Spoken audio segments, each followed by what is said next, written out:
My name's Daniel. I'm 28. Have you ever stepped into a place where you immediately felt you weren't supposed to be? Not in a you're trespassing sort of way, but in a deeper, more primal sense, where everyone turns to look at you, and their expressions aren't of surprise, but pity. A few nights ago, I got an unexpected message from someone I hadn't spoken to in over 5 years. An old classmate from school. Not quite a friend, but not an enemy either. We'd shared a few laughs back then, a few secrets in the dark corners of the gym during boring assemblies. Come by, he said. Big reunion. Lots of the old crowd will be there. We'll remember the good times. At first, I hesitated. These remember the good times gatherings rarely ever lived up to the nostalgia they promised. But something, maybe curiosity, maybe boredom, pushed me to go. The building was on the edge of the city, in one of those older neighborhoods where the streetlights flickered and the asphalt seemed permanently damp. The stairwell reeked of mold and cheap wine, the kind that clings to the back of your throat. From the fifth floor, music poured out into the stairwell, muffled but insistent, like a heartbeat through thick walls. I found the right door and pressed the buzzer. I didn't even have time to drop my hand before the door opened. And then, silence. Not complete. The music still played, but in my head, it was as if someone had turned the volume knob down. People stared, not with the wide-eyed surprise of seeing someone unexpected, but with a strange, unreadable weight behind their eyes. Their lips stretched into polite smiles that didn't reach their gaze. And then, a girl near the couch whispered, almost to herself, "It's him." I froze in the doorway, my hand still hovering awkwardly in a half-wave. Hey, I said, forcing a smile. Long time no see. No one replied. Not at first. A few people exchanged glances, as if waiting for someone else to speak. Then my old classmate, the one who'd invited me, appeared from the kitchen, carrying a half-empty bottle of beer. "Daniel," he said, loudly enough to break the weird atmosphere. "Man, you made it." He stepped forward and hugged me, but it wasn't the warm, back-slapping kind of hug old friends give. It was slow, deliberate, like he was holding on just a moment too long, as if to reassure himself I was really there. When he pulled back, his smile faltered for a fraction of a second. "Come on in. We've got drinks, food, you know the deal." I stepped further inside, but the room didn't loosen up. Conversations restarted, but voices were lower now, and every few seconds I caught someone looking at me out of the corner of their eye. The apartment was big, but old, with creaking parquet floors and wallpaper that had faded into a yellowish hue. There were framed photos on the wall, some of them school pictures from back in the day. I recognized faces, but a few were strange, like they were photos I should remember but didn't. As I poured myself a drink, the girl who'd whispered earlier walked past. Her eyes lingered on me for just a moment, and she muttered again, almost under her breath. "It's really him." I told myself I was imagining it, that maybe she'd said something else entirely, and my brain had just filled in the words. Still, her tone, it wasn't casual. I tried to mingle, drifting between small groups, offering nods and the occasional, "Hey, remember me?" But the responses were lukewarm at best. People would answer politely, but their eyes kept scanning me, like they were looking for something on my face, or in it. Eventually, I spotted a small group huddled in the corner, laughing over something on someone's phone. When I approached, the laughter stopped instantly. One of them slipped the phone into his pocket. "Inside joke," he said quickly. "You wouldn't get it." The air felt thick, as if the room had a temperature only I could feel. My drink tasted off, though I couldn't put my finger on why. I finally cornered my old classmate in the kitchen, where he was opening another beer. "What's with everyone?" I asked, keeping my voice light but firm. "It's like they've all seen a ghost." He froze mid-motion. The cap clinked onto the counter. Then, without looking at me, he said, "Daniel, you really don't remember, do you?" A small laugh escaped my throat, but it sounded fake even to me. "Remember what?" He finally met my eyes, and for the first time that night, I saw something unguarded in his face, fear. "The last time you were at a party like this, you never made a home." I stared at him, waiting for the punchline. It didn't come. "Okay," I said slowly. "And what's that supposed to mean?" He glanced toward the living room, lowered his voice. "I shouldn't be talking about this here." Something in his tone made my skin prickle. The kitchen felt smaller, the low hum of the fridge suddenly too loud. Look, I said, if this is some kind of messed up reunion joke. It's not a joke, Daniel. His words cut clean through my sentence. The last time we saw you was, what? Senior year? That night at Melissa's place. We all thought you'd gone home after, but he trailed off, and the silence between us stretched thin. But what? His jaw worked, like he was chewing on words he didn't want to say. You didn't go home. No one saw you after that. They found. He stopped again, this time because someone had stepped into the kitchen. It was the girl from earlier, the one who kept whispering. She stood in the doorway, eyes locked on me like she'd been listening the whole time. You're not supposed to be here, she said, her voice trembling but certain. The words hung in the air like smoke. I almost laughed them off, almost. But there was something about the way she said it, like it wasn't a warning. More like a statement of fact. What's that supposed to mean? I asked, forcing a smirk I didn't feel. She didn't answer. Instead, she stepped back into the living room without breaking eye contact, disappearing into the crowd. I turned to my classmate. Seriously, what's going on? Why is everyone acting like I just crawled out of my own grave? He looked pale now, the color draining from his face. Daniel, maybe you should leave. The hum of conversation in the other room seemed to lower again, like everyone had tuned in without moving. My pulse thudded in my ears. Leave, I repeated. You invited me. Yeah, I did, he said, voice tight.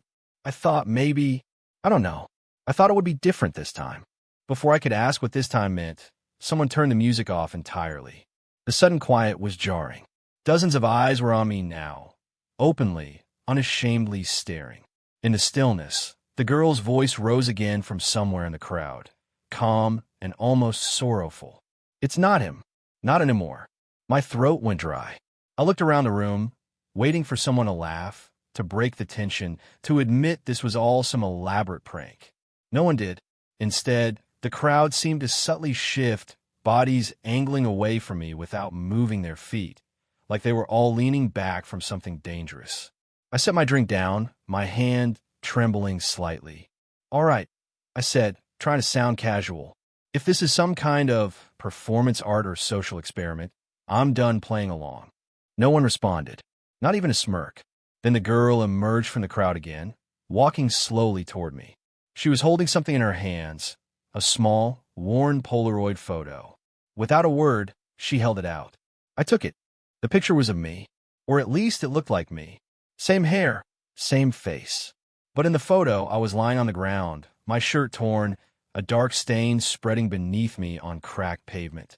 My eyes were open, but there was nothing behind them.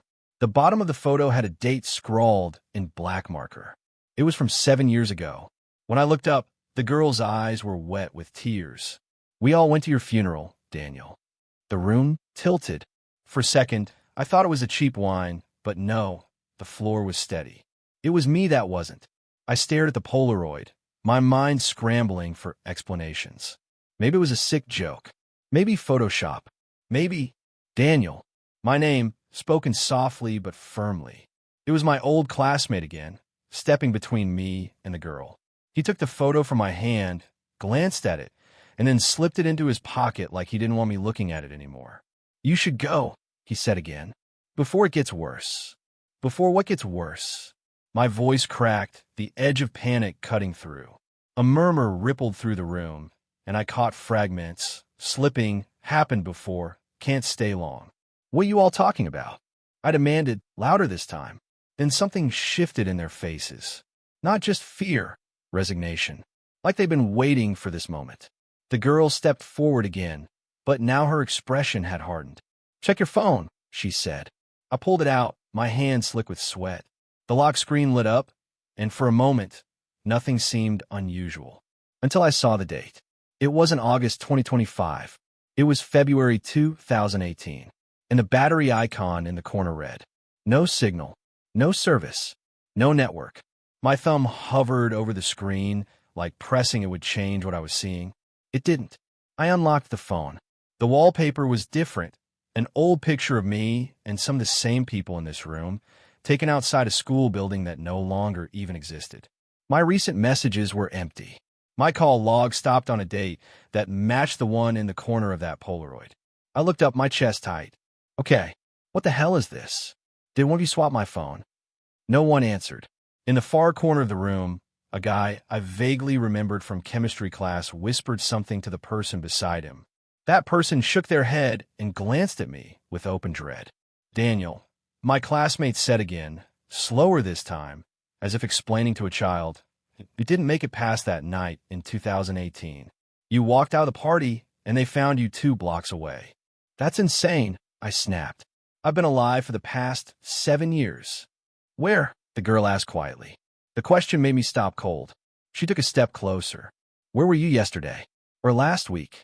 Tell me anything you've done that wasn't just drifting. And in that moment, I realized I couldn't. Not clearly. It was all a haze, like my life since then had been a series of half-formed days, blurred together into nothing.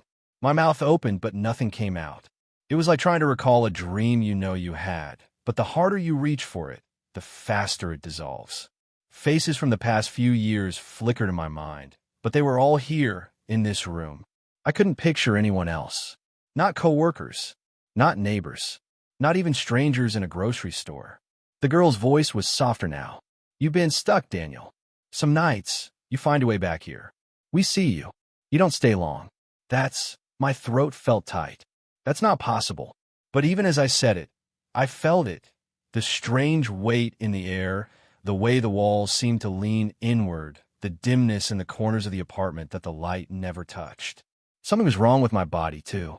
My pulse was faint in my ears, too slow. My fingertips were cold, and not from the drink I'd set down minutes ago. The music, though still off, began to hum faintly again. Not from speakers, from somewhere else. Low, steady, almost like the vibration of distant machinery. My classmate's eyes glistened. It's already starting. I swallowed hard. What is? The girl looked right through me. You fading. The word hung in the air, and I felt it, not just in my ears but in my bones. Fading. I looked down at my hands. The edges of my fingers seemed wrong. Not blurry exactly, but lacking weight, like I was looking through a reflection in rippling water. No, I whispered, stepping back. No, this isn't. Daniel, my classmate said, his voice breaking. We can't hold you here. Not anymore. People in the room began to shift, turning their backs, not in cruelty, but in something that felt like ritual. Like they'd done this before. I reached for the girl, for someone, but my hand passed through her arm as if it were smoke. The cold that rushed through me stole the rest of my words. The hum in the air grew louder, a deep, resonant note that seemed to pull at my chest. My legs weakened, my vision dimmed at the edges, and the apartment around me stretched into shadows. The last thing I saw was the girl's face. Not fearful now, but almost merciful. We'll see you next time. And then there was nothing.